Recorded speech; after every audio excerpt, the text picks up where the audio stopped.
most speakers, no matter how many times you've spoken, always have some degree of anxiety before you get in front of this microphone.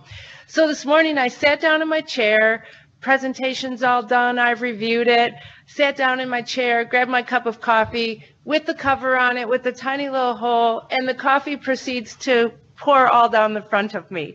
So there's nothing to take away a little bit of anxiety when you're now coffee colored shirt instead of a nice white blouse. I'm just saying. So with that in mind, I am up here today to talk to you about the farm cervid community in the state of Michigan.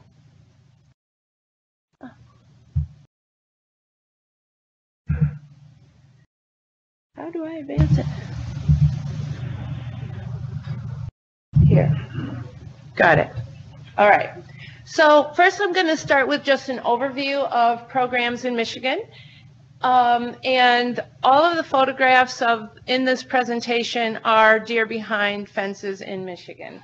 And I'd like to credit Megan Sprague from our department with these photos. So let's talk about how it's organized. Brian spoke earlier about where the authority for Farm Cervidae lies. And in the state of Michigan, it's run jointly between the DNR and the Department of Agriculture. So in 2000, it used to be run solely by Ag. In 2004, the authority was transferred to the DNR. So the DNR has the part of the program that they are in charge of registrations, fence standards and fence inspections, also standards for record keeping and inspecting records. The Department of Agriculture runs the disease programs. So we are involved in overseeing chronic wasting disease, tuberculosis, brucellosis, and we also oversee the interstate movement of animals. Again, even though we have the authority for the interstate movement, we work very closely with the DNR anytime we are asked to have an animal imported into the state. So the registration is broken down by classes in the state of Michigan. And of these classes, only one is allowed to move live animals off of the facility for sale, okay? So we currently have about 338 registered facilities in the state. The first class is something called hobby, and these are facilities that were grandfathered in. They were already in existence when the DNR took over this authority of licensing these facilities. They are not allowed to purchase live animals. They're not allowed to sell live animals. So it's sort of just a hobby breeding, and they just stay on the farm. There's 11 of those left. Most of those facilities have 10 or fewer animals, I think it would be fair to say. We also have a class called exhibition. Again, they're not allowed to sell live animals. They can move animals off of the premises for a short period of time for exhibition purposes. Most of the time, I would say these are reindeer places that go out and do the reindeer at the places that you see during the holiday season. They're allowed to purchase animals, but they're not allowed to sell animals. Ranch facilities are also shooting preserves, you would think, in other states. They're also allowed to purchase animals, but no live animals leave the property. We have 135 of those in the state, and some of the ranches are really large in size. And then what we call a full registration, or you would think of as a breeding farm, we have 161 of those in the state.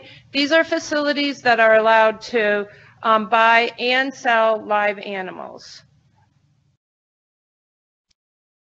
So let's talk about CWD testing in Michigan. So first of all farms are required to test for CWD in the state of Michigan. Much like Dr. Nichols spoke about earlier, we have two different programs. So we have what's called a mandatory program that every state and every herd in the state, has to be part of. And that requires 100% of testing of animals greater than 12 months of age that die or die from illness or from injury, okay? And then 25% of harvested or slaughtered animals. So some places send animals to slaughter, but if they're culling or harvesting, there's 25% requirement for testing on those animals. The other way that we test, and that's the herd certification program, which Dr. Nichols just talked about. That is a program that we run jointly. It's a cooperative program between industry, the federal government, and the state government. And in that program, the producers are required to test 100% of animals that are greater than 12 months of age that die for any reason, whether they harvest them, whether they cull them, any reason that they die, they're required to be tested. In that herd certification program, every animal in the herd is required to have 2 forms of ID, as Dr. Nichols referred to. They're required to send us an inventory annually that lists all of the ID numbers that are on the animal, of the date that the animal entered the herd, whether it was born there or whether they purchased it, where they purchased it from, if the animal dies, the date that it died, the test results, if they sold the animal, the name and the address and the date of where it went to. And we go through these inventories and reconcile every single animal in the herd to verify that the inventory is accurate. In addition, those herds are required once every 3 years to have a physical inventory done, so that either a state, federal, or accredited veterinarian is working in that herd and verifying the identification on every single animal in that herd. As Dr. Nichols also stated, interstate movement is only permitted in herds that are in the certification program and have certified status. So when you're in the program, you start out and you have to be in the program for 5 years, testing, meeting all the requirements, meeting the inventory requirements before you're allowed to have certified status. Now, there is another way that you can get certified status, and that is if you start from absolutely no animals in your herd, you can purchase certified animals and inherit certified status, and then you would have that status right away. Now, I'll talk more about the interstate movement and some additional requirements on that when I get to that section. So in Michigan, we currently have 93 herds enrolled in this herd certification program. 79 of those have white-tailed deer in them, 6 are elk, and 8 are either mixed or reindeer.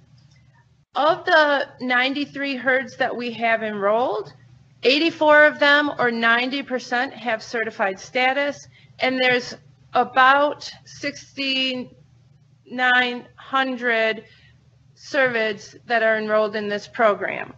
I didn't mention earlier, but we have about 21,000 animals behind high fences total. As was mentioned earlier, we have had CWD in POC, stands for privately owned cervidae facility. We have had that in herds in Michigan. The first was for 1 white-tailed deer that was in a farmed facility in Kent County in 2008. It was a full registration, so it was a breeding herd. The herd was depopulated, and there were no additional CWD positive animals detected in that herd or any of the trace herds. So those are herds that would have either moved animals into the herd or that herd moved animals out of and into another herd.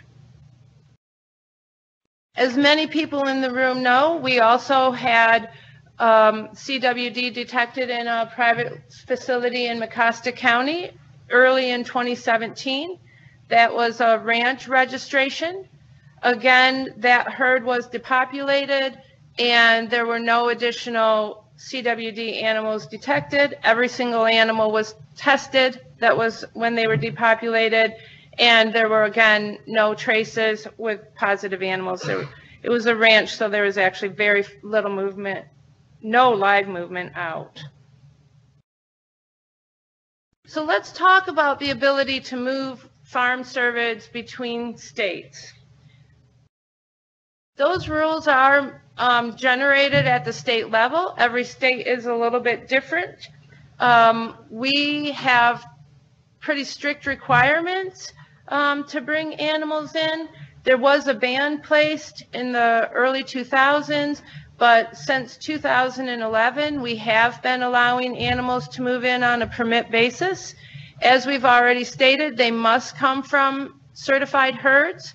In addition, I talked earlier about a herd being able to inherit status in the program, but even if they inherited status, they must participate for at least 3 years in the program before they'd be allowed to bring deer in. So we want to make sure that even after they assemble their herd and they get status, they're still able to follow the rules before we consider them able to bring deer into the state.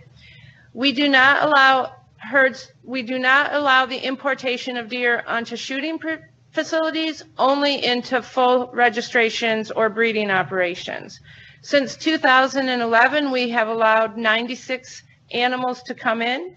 84 of those have been white-tailed deer, 1 reindeer, 7 elk, and 4 fallow deer.